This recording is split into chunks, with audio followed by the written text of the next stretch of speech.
afternoon, my wonderful Biafran people, Dududuas and the Middle Beltans. May the peace of the Lord be with you all. As I welcome you back to Biafra TV, I beg not forget to smack the red button and click the notification bell.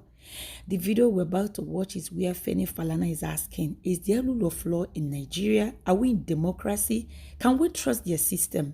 Please, trust in the Lord. I love you. I'm going to appeal to Nigerians, including those who have lost faith in the country, in the unity of Nigeria.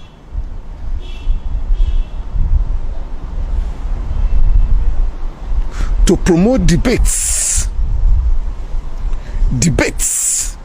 and to challenge anti-democratic forces that make it impossible for people to express themselves, that make it impossible for people to enjoy their freedom of movement, even freedom to remain alive. Those who give shoot on sight orders, those who engage in extrajudicial killing of our people, those who say that you cannot have access to Twitter. A government that says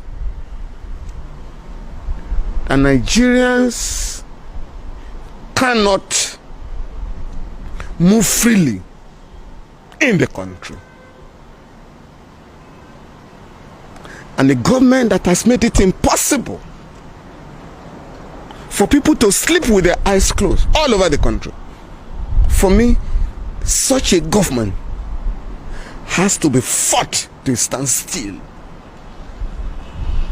Otherwise, even if you break it up, the members of the ruling class, visionless members of the ruling class, will become the new overlords in the mini republics.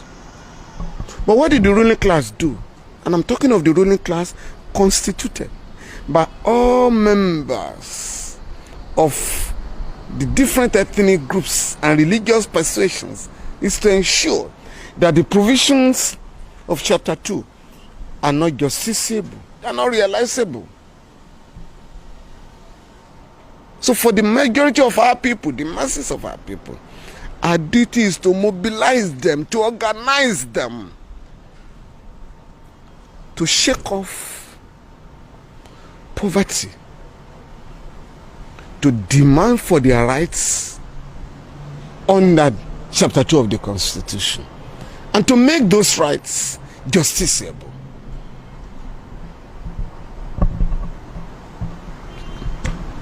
This looks difficult with Buhari. This looks very difficult with President Buhari, especially as they even clamp down on protesters. The struggle for freedom is not a child's play. As Chairman Mao said, a revolution is not a dinner party. For instance, last year, scores of people were killed in October last year during the NSAS protests. But yesterday, you had more protests across the country. Not a single person was killed. And already you see a statement today demanding for apology for those who were arrested, because under Section 83, subsection 4 of the Police Establishment Act 2020, the police shall provide adequate security during protests, peaceful protests. And what happened in different parts of the country yesterday had nothing to do with violence. Young people, aggrieved Nigerians, organized peaceful protests, even when they were provoked by the police or police personnel who threw tear gas at them and brutalized some of the protesters. They didn't engage in any form of violence. And so we are going to win these struggles ultimately once we are consistent, once we are united, once we are organized, and as is often said, a people united can never be defeated. One would like to advise President Muhammadu Buhari to appreciate the quality of our people and then respect all ethnic groups in the country. To describe what is going on in the Southeast as a dot in a circle is extremely insulting. Violence is going on all over the country. The war on terror has been waged since 2009. Yet, no president in the country has ever dismissed the people in the Northeast. So if violence has broken out in a section of the East, it cannot be a basis to declare a war on the entire region, to allow security forces to kill government and innocent people and unarmed people. No, it cannot be tolerated in any civilized society. I was also flabbergasted when the president said the governor of Lagos, Governor Jide Sanwo-Olu, met him in Abuja and showed photographs of, carnage and buses that were burned, and that yes, let Lagosians walk. I beg your pardon. No, you don't insult a people that way.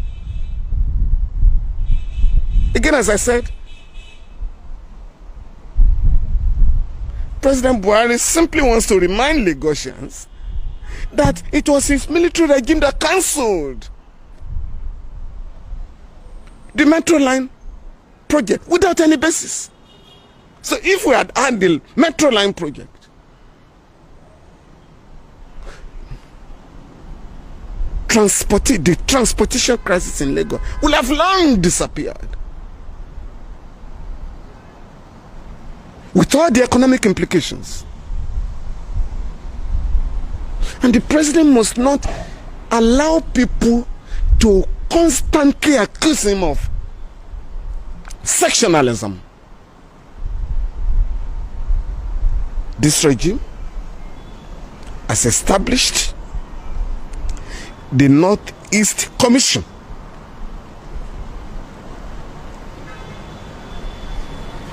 You have the Niger Delta Development Commission, just like you have the Northeast Development Commission.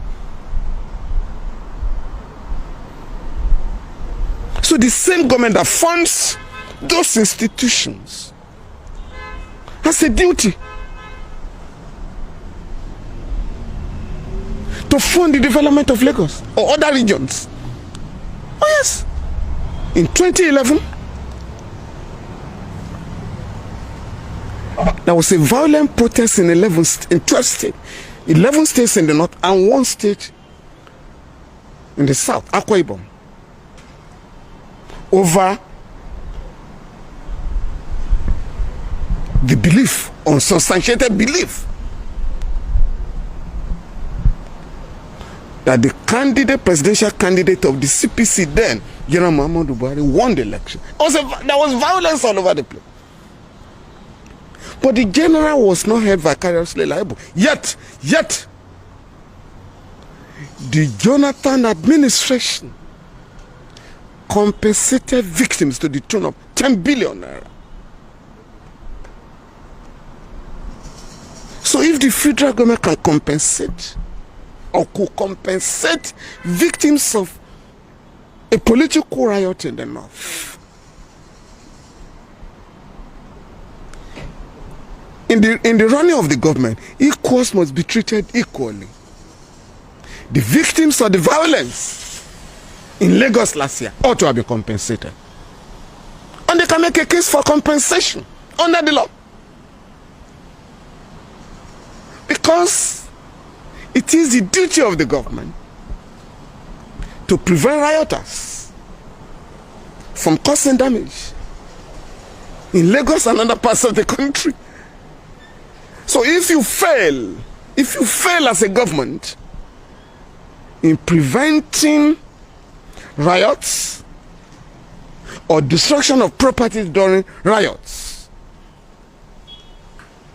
you have to compensate victims. That's the law in Nigeria. I'm going to appeal to the president, to learn to treat the people of Nigeria equally and operate the government. Ensure that the government is operated under the rule of law.